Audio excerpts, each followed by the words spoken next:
Nope. How about now? Nope. How about oh?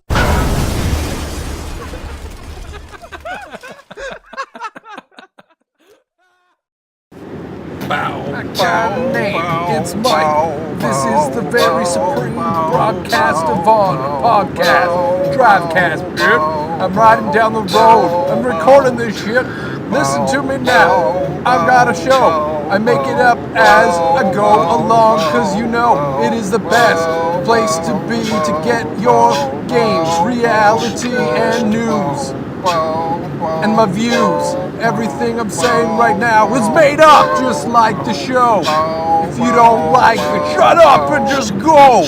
There's lots of people that like when I talk about things and stuff and such. That's the way I get shit done in this life.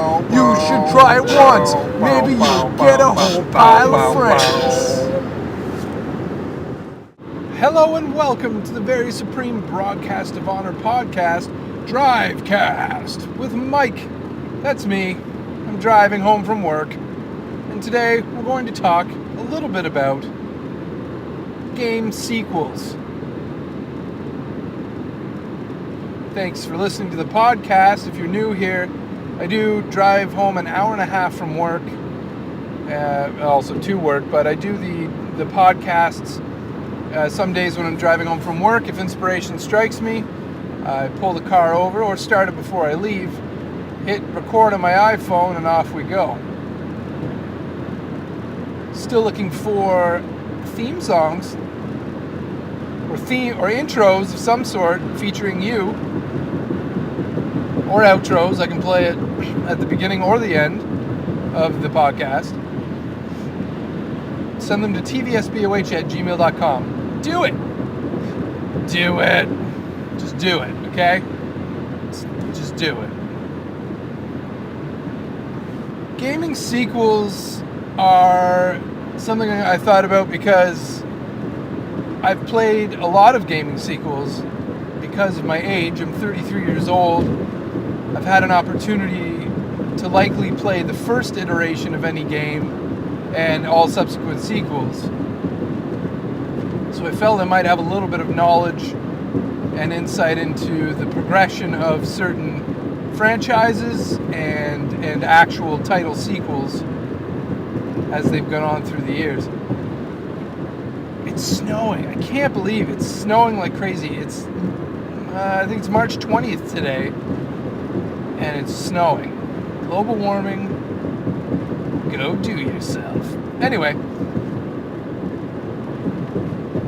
I think I can start with one of my favorite games, and a game it's one of my favorites because it's so sentimental to me. Final Fantasy is a series that has been going on for, 20 years or something. It's been going on for a long time, and I was lucky enough to be able to play the first Final Fantasy on Nintendo when it came to North America, and I was a few years late myself getting to a Nintendo Entertainment System. I think I talked about that before, where I was always one console behind whatever the current console was. That's because my family didn't have a lot of money, so whenever the next console came out, the one before it would obviously be cheaper, so I'd usually have the one before. So when Nintendo came out, I got an Atari, and right just before the Super Nintendo came out, I think, I obtained a Nintendo Entertainment System. So, with my Nintendo, I actually got 2 cartridges came with the system. It was a bundled system, which is interesting because they really, in terms of video game marketing, which is maybe another podcast now that I think about it, the Nintendo Entertainment System came bundled with Mario and Duck Hunt on one cartridge, and also Final Fantasy on a separate cartridge. So I got this nice package deal as an introduction to the world of Nintendo. I'd already been playing, as I talked about before, in television, Atari, And I also had a Commodore 64 computer at one point in there, which did have some fun games. Golf and Gorf. Look up Gorf, Gorf, I think it was. A few other games. Pole Position, maybe? Was that for Atari? Yeah, I think that was Atari. Anyway,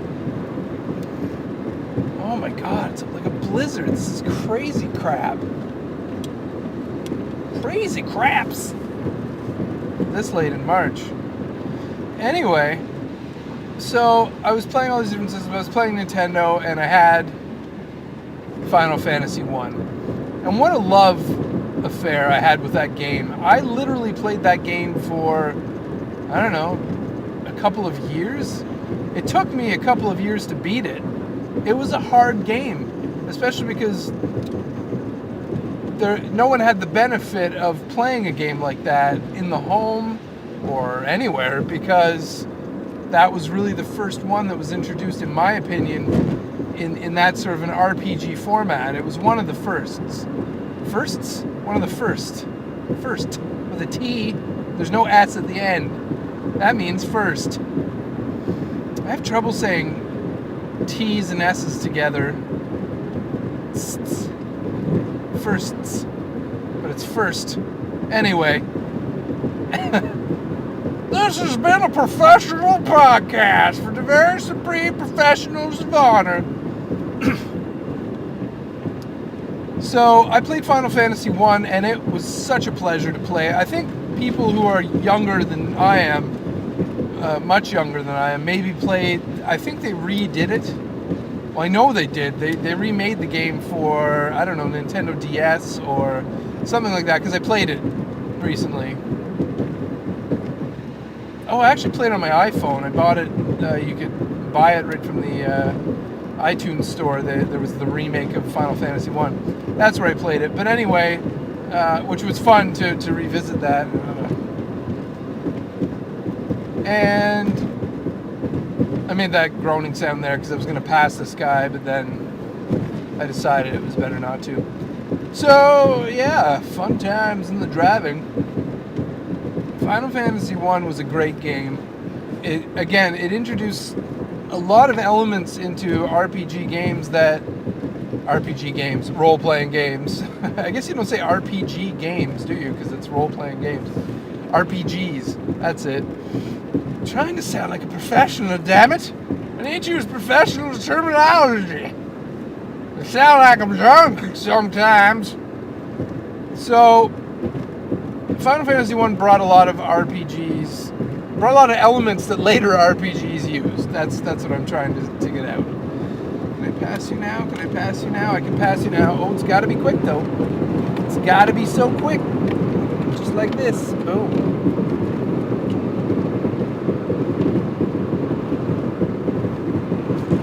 And it was just a great game. All around, truly unique experience for the time. And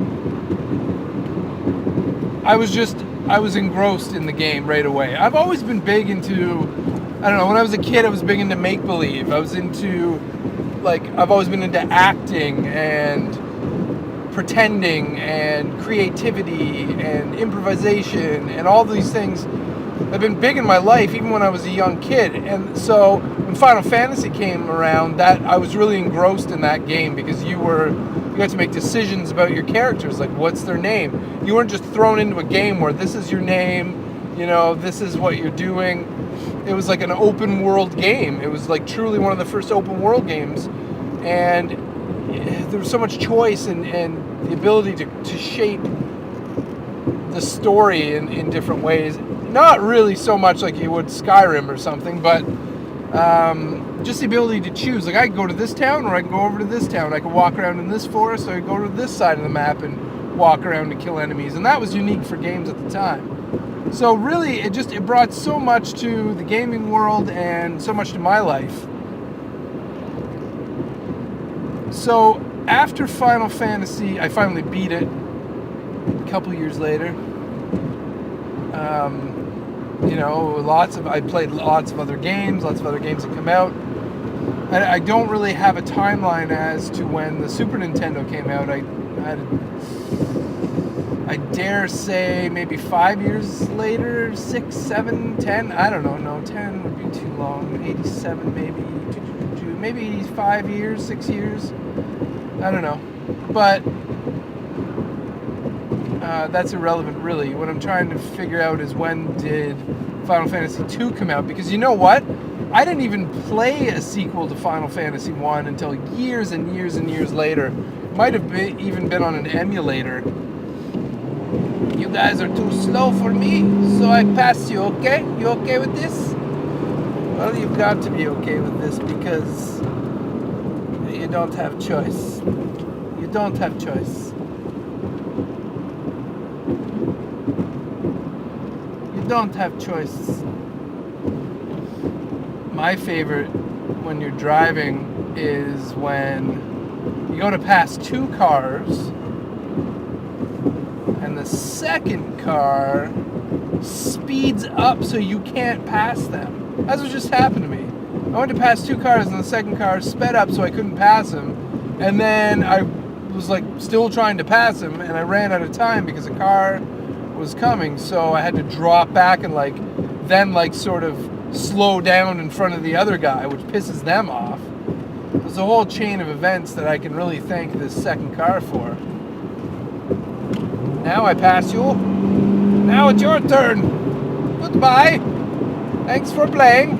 See you later. Bye. Sorry. This is the Drivecast. I am going to talk about driving the odd time.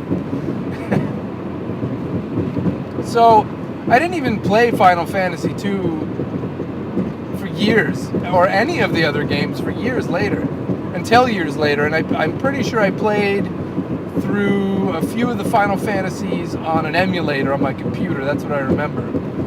So, I remember playing Final Fantasy 2, 3, and 4, maybe. That sounds about right. I don't know that I've ever played 5 or 6, or even know what they look like. I played the iconic Final Fantasy 7 on Nintendo 64, maybe, that someone else owned, because I never owned one. But I did play a later Final Fantasy game. And then I played... So the one, I'm saying, see, I don't get the numbers right a lot because I didn't play them all, and I wasn't really engrossed in them later. But I played the one where you have the one that I'm talking about that I think is 7, is the one with Cloud, and he's got a huge sword. Does that make any sense? So that one is the next one I actually played on a console. And then I own, even currently, one for PlayStation 2. It's Final Fantasy, I want to say 9 or 10. I'm really going to piss off Final Fantasy diehards, and there's a lot of them now. Most of them played from like 10 up or 7 up. 7 up, man, that's a great drink. So I'm going to piss them off not knowing the numbers, but it's the one where you're like on this, essentially like a futuristic soccer team. That's all I can give you. I've played it through to completion. Really fun. A lot of people didn't like that version, or people that I talked to were like, oh, that game sucked. It was weird. It was really weird for me, having only really played 1 through 4 with that sort of older style animation. Really, like that overhead 2D sort of side view games. And then, the one with I skip over some of the ones that were like really kind of shitty animation that people love, don't get me wrong, because it still has all the elements of a Final Fantasy game. But for me, I have a hard time playing retro games sometimes where the graphics really suck. So, but anyway, so I played the one with Cloud or whatever, and I played the one with where you're on some futuristic soccer team or whatever. That's what you do. And then I haven't really played anything else since that. I tried the online Final Fantasy Online, whatever number that was, or whatever correlation that has to the Final Fantasy universe. I didn't really get into it. I didn't enjoy it. I found it too childish for my liking. I know that may seem weird, but it just, I don't know. Something about it just didn't appeal to me. I guess because I'm older now. I don't find the same appeal in those games.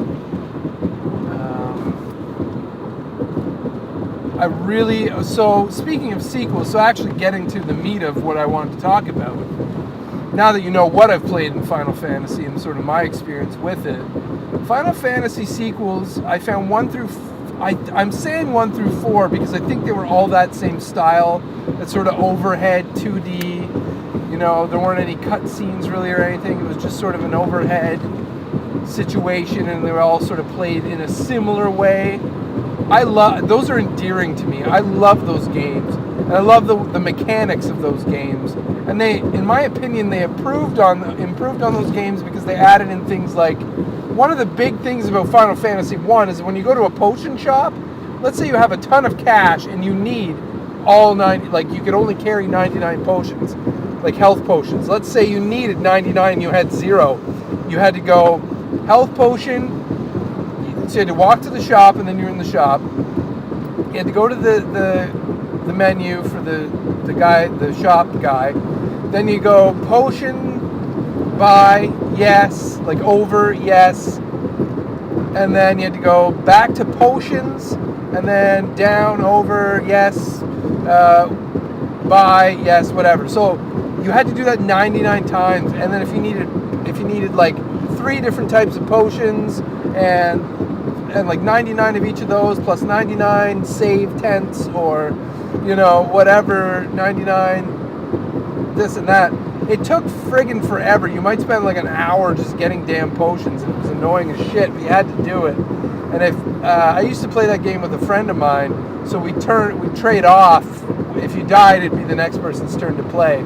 But halfway through buying potions, we'd trade up, and the other person would get a chance to buy the potions for an hour or some shit.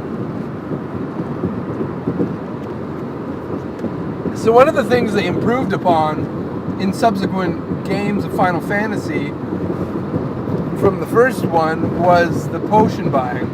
You were able to buy 99 potions just by entering that in right away, or at least buying more than one at a time. I remember one of them had only 10 at a time or something like that, but in later ones I know you could choose like 99, enter yes. So that's one thing they improved. Obviously in later games they did sort of improve the graphics depending on how you look at it. Again, games went through that awkward phase in graphics where they were trying to do 3D, and they did the best they could with the knowledge and the hardware and software that they had available to them, and what people thought, shading and all that stuff should look like. I mean, they only had so much power to show you 3D. So it kind of looked awkward. There was a really awkward phase of visuals, in my opinion. And one of the Final Fantasies I know really employed that awkward 3D visual. I didn't enjoy that, but it was a step to what we're at today, so it had to be done. It was around the Dreamcast era, if you remember that era. Some of the visuals they tried so hard to make it 3D, and it just looks, especially now, looks awful. But even then, you're kind of like, yeah. So they improved the potion systems. They improved the game. Like the majority of the turn-based gameplay remained. And one thing I wanted to mention about sequels is that when they keep fundamentals of the game, that's important to me. Some people like to see like the fundamentals evolve drastically or change drastically. So one thing I wanted to mention was that people have their own opinions and feels about how sequels should be. Same with movies, same with other things, products even, you know, like the second version of the iPhone, you know, they have their own expectations about how much it should be better and how much it should change, like how much it should change and how much it should change. Bleh, I'm tripping over my mouth and that hurts my lips. They have their own expectations about how much it should change and their own expectations about how much it should stay the same. I still didn't say that right, but I'm moving on. I'm really tired at the end of my workday today. So, I was really happy that I believe, even up to now, they've really kept pretty much the exact same turn-based system where you've got your party of 4 usually, or less, or maybe a little bit more depending on parts of the story, if people have died, obviously, or if you're picking up extra people for some reason, or whatever in the storyline. You know, they still have it turn-based, and it goes in order of how you've set up the characters. That can change based on whether somebody's paralyzed or turned to stone or dead or whatever, or some sort of a reversal thing happens with a spell, or an enemy makes that happen, or someone gets their turn skipped based on different in-game situations. But basically, it goes in order from, you know, like top to bottom is how the order is going to go. Usually, I think it depends. It's like random sometimes whether the enemies go first or you go first, and whether you get interrupted and all this stuff. But basically, all that stayed the same right from the very first Final Fantasy game. So they haven't really changed that. Another thing is like the menu systems during combat are the same. The way you enter combat is usually the same. Like you'll be walking along the map and it's invisible, and all of a sudden you'll have to fight some people. So you don't know where they are, so you can't avoid them. It's very random while you're walking around from place to place in the wilderness or whatever. So I believe that stayed pretty much the same. Now there are vehicles that you have in game that are like just little sort of like mini icon things that you're moving around the map in. I think that's kind of stayed the same, whether you're riding one of those yellow birds. And again, Final Fantasy people will be angry at me for not knowing Chocobo or Chocbo or Chococho or something. It's something like that. I'm kind of close, plus I know what they look like. But anyway, don't be angry. I played a lot of damn games in my life. I can't remember that one thing. And again, I didn't play a lot of the later games, and I haven't played in a long time. So they did, in my opinion, that's great. That really speaks to their dedication to keeping the game the same. It allows people who have played Final Fantasy before to just jump in and pick it up fairly easily. Or if you played any other turn-based RPG, likely it's a similar mechanic, and I believe you can thank Final Fantasy 1 for those mechanics. So part of the thing that, again, I tended to skip over, I don't know that they kept the lore going. The original lore was 4 orbs had been, I'm trying to remember. There were 4 orbs, and you had to like restore them to power or something, like, and it happened to be like the 4 elements of earth, air, fire, and water. You know, had been corrupted or turned off or something, and you had to find them or turn them back on or uncorrupt them. And you were the 4 warriors of light, I believe, because before there had been 4 warriors of air and 4 warriors of earth and 4 warriors of water in previous, in the lore, in the very first one, they had said that there had been, those guys had come before, and now you were the final ones, the warriors of light. I think that's right. I have no idea if I'm remembering all that correctly, but I know you're the warriors of light, and you had to get the orbs back going, and you had to beat Garland and a bunch of bad guys and fight chaos and stuff like this. Anyway, I don't know. Maybe in the second one they made references back to the first one a little bit, to the Warriors of Light and stuff like that. I kind of remember. It's been like over. It's been almost, holy shit, 10. Oh my god, I was wrong about how old this game is in the first place. Yeah, it's been like 25 years since the first game, because, Jesus, I don't know. Anyway, regardless, it's been a long time, so I can't really remember whether they made references to the Warriors of Light in the second Final Fantasy or not, but I do know, having played them sporadically throughout the series, that they kept the original feel of the game, like that adventure, that storyline, you know. You've got an epic quest to go on. They've done a really good job, in my opinion, of keeping that tradition alive at the very least. They've kept the look and feel of the game. You know, the graphics have changed, obviously, but I think they've kept that fantasy feel alive. They've done a good job with, you know, the whole Final Fantasy universe is very similar from game to game, I believe, and I commend them for keeping it alive. And everyone has their favorites. Everyone has the ones they think were awful or great. Obviously, again, I'm super in love still with Final Fantasy 1 because it's so sentimental to me, having played it in its original form. But I think they've done a good job. I just don't think the game is for me anymore. I don't have the patience for that turn-based RPG. It just takes too long. I just don't have the patience to do it. It takes a lot of micromanaging. It takes a lot of, action to action, figuring out what the best way to play out the next move and all that stuff. I just don't have the patience for it. So that game is sort of something I don't play anymore, but I commend them on their sequels. People still get excited about it. Big boss battles in the lore, and people are still cool with the whole thing. And people have come into the Final Fantasy series quite late, as new children get exposed to the Final Fantasy world. They're really just they become enamored with it, and they continue enjoying it and playing it. So that's awesome.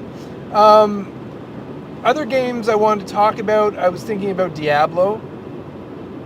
I was thinking about StarCraft. I was thinking about there's been a ton. Mario. There's been a ton of games that I could talk about, so let me just jump into a few more. Diablo.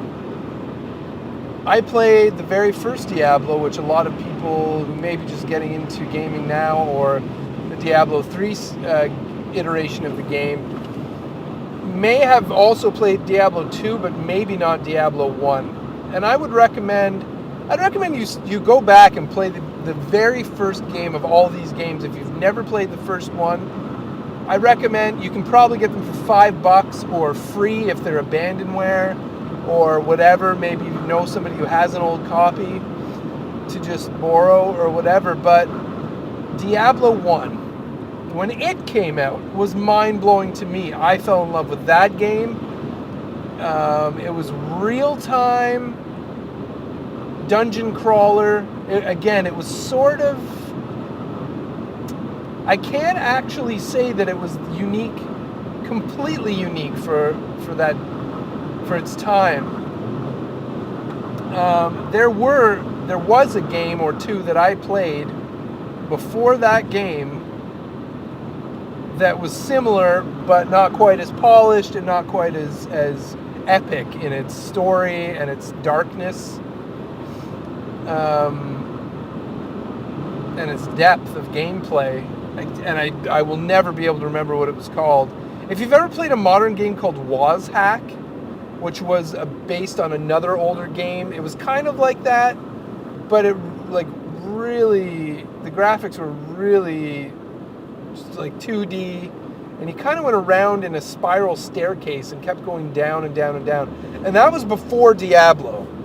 So, but when Diablo came out, again, it was so dark. It was such a dark And darkness really resonates with me, by the way. That I'm not a goth or emo. I don't identify as a group like that. But I am really into, that sort of a darkness. I like that sort of stuff. So the brooding, the moody stuff.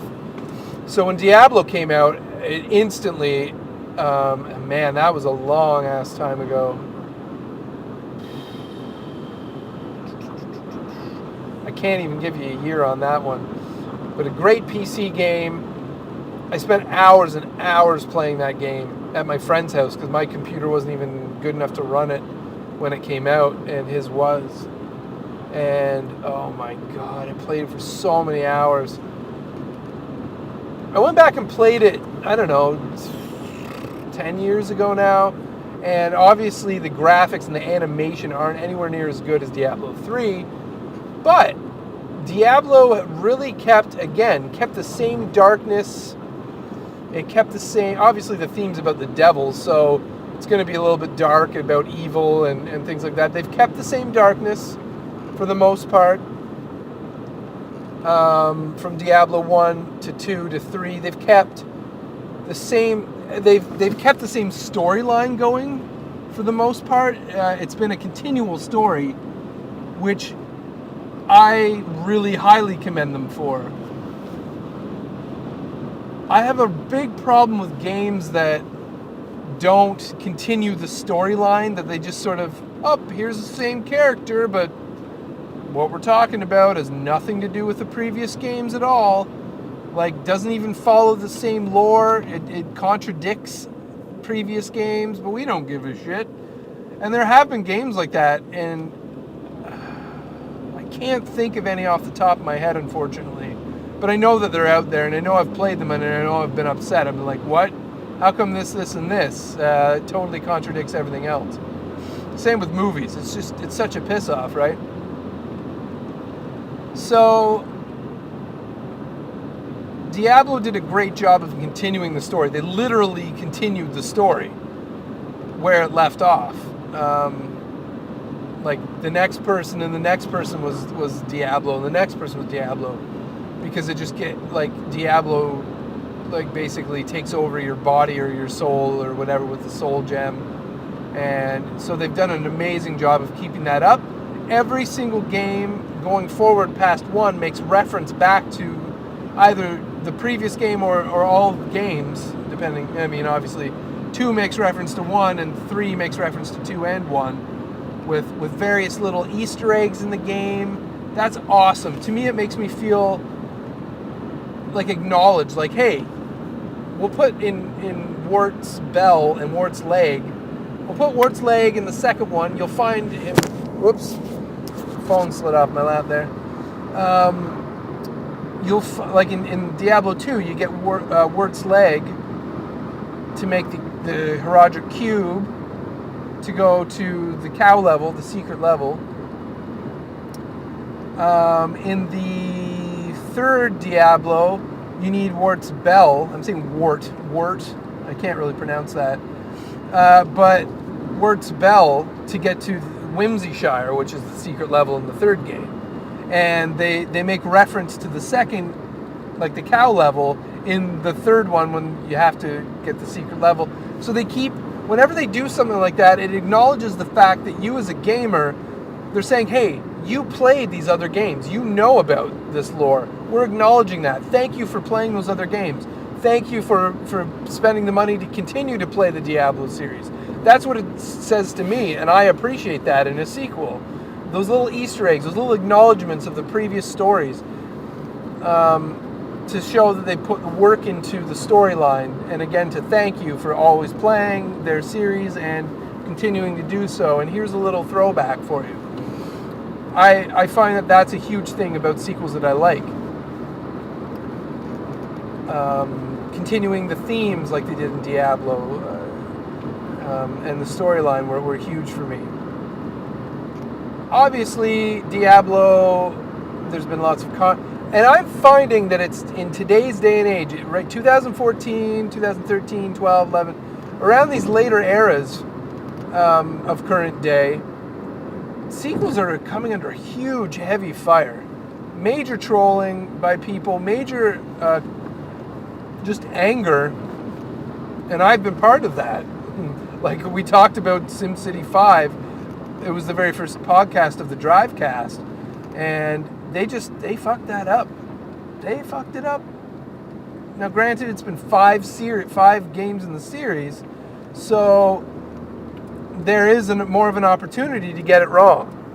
And a game that's so old like SimCity, you're just trying to make it fresh. You're trying to introduce new things to make it more fun. They did take a lot of risks, and it didn't pay off for them in some regard. They did get a lot of money still, but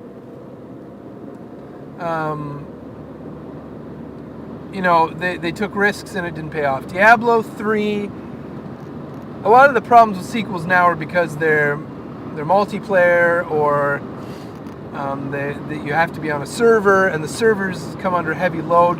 So game launches have been a huge, which we talked about in previous podcasts.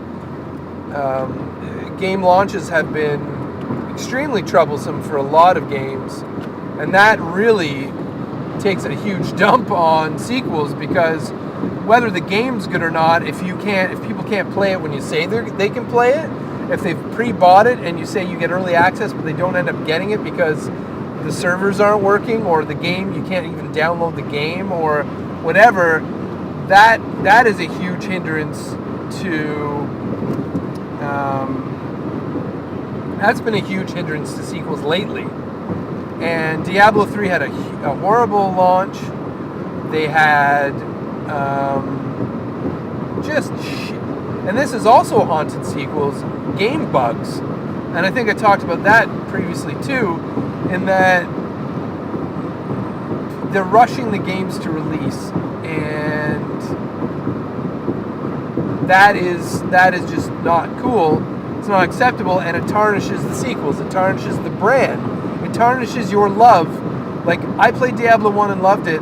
I played Diablo 2 and it blew every other game out of the water. I played that probably more than any other game in my life, Diablo 2. Because the multiplayer for that, even the single player campaign, was so long and so replayable as different characters. Like, if every different character felt like a whole new game, and the randomization of environments in that game beats Diablo 3 hands down. Like, even now they've tried to tweak some things. Diablo 2, hands down, better multiplayer experience in my opinion. Diablo 3 is good. It's gotten better. They continuously try to improve their mistakes and their major mess ups. Like, they've just now gotten rid of, like, what tarnished Diablo 3 as a sequel was the in-game auction house, in my opinion. The real world money and the in-game currency. Just awful. Should never have been there. Because one of the major fun factors of Diablo is finding loot. Finding that damn loot is so rewarding. It rewards you, and you continue to want to play.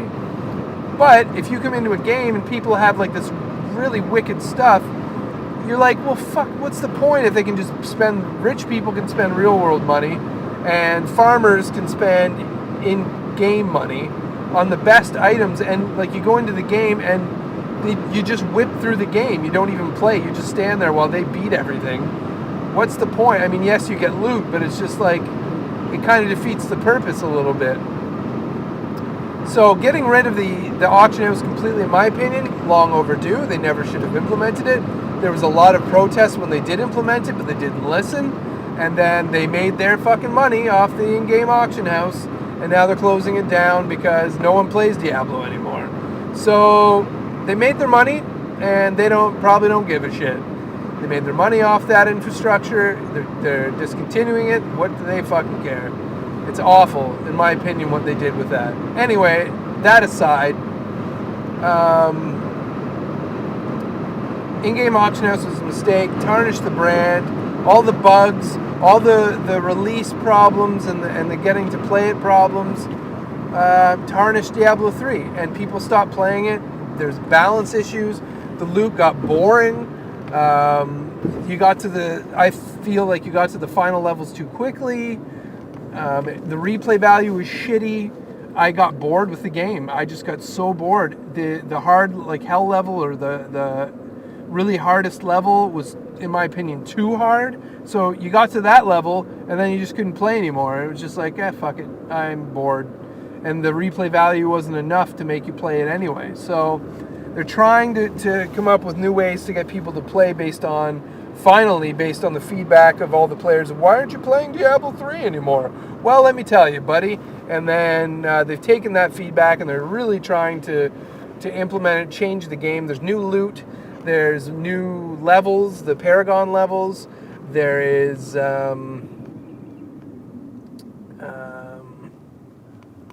they're coming out with the DLC, which I'm not going to buy because it's too much damn money. They're not. I just can't see paying more. I have come back to Diablo 3 recently, occasionally. I don't know. It just wasn't that fun. Even now with all the tweaks, getting the loot is the only fun part for me now. Farming, like even farming Diablo wasn't that fun. Like farming Baal in the DLC for, well, they weren't called DLCs back then. They were just called expansion packs. So there was an expansion pack for Diablo 2 where you had to fight Baal, which was Diablo's brother. And Diablo's brother Baal was really fun to farm. Like the level was fun. There was 2 stages where you fought Baal in the throne room, and then you fought him in the final room, the world crystal room or something like that. They tried to emulate that in Diablo 3 with having you fight Diablo a little bit, and then you go into a shadow world and fight Diablo, and then you go back to the real world or whatever and fight Diablo to the end. It wasn't as fun for some reason. It didn't have the same appeal, and there isn't anywhere near as much loot in Diablo 3. Like Diablo 2 with Baal, or even Diablo in Diablo 2, there were a lot of minions you had to keep fighting, and I think when you're fighting Baal in Diablo 2 anyway, there was a ton of minions, so you get all this extra loot. I don't know, it had a better rhythm to it or something. I just find the loot drops from Diablo in Diablo 3 are just balls. Maybe whoever you have to fight at the end of this new DLC for Diablo 3, the boss will be better. Like there'll be better loot drops, more loot, building up to it. I don't know. We'll see. I don't really plan to buy it because I think it might be $30. I'll think about it, but I'm just not into it. I can't get into Diablo 3 as much as I was in Diablo 2. It just doesn't hold the same. I don't know. There's a lot about it that just doesn't hold up. So Diablo 3, not as good of a sequel for me. If I want to talk, I'm almost home. If I want to talk briefly about StarCraft 1, I played out the ass. I played that game so much.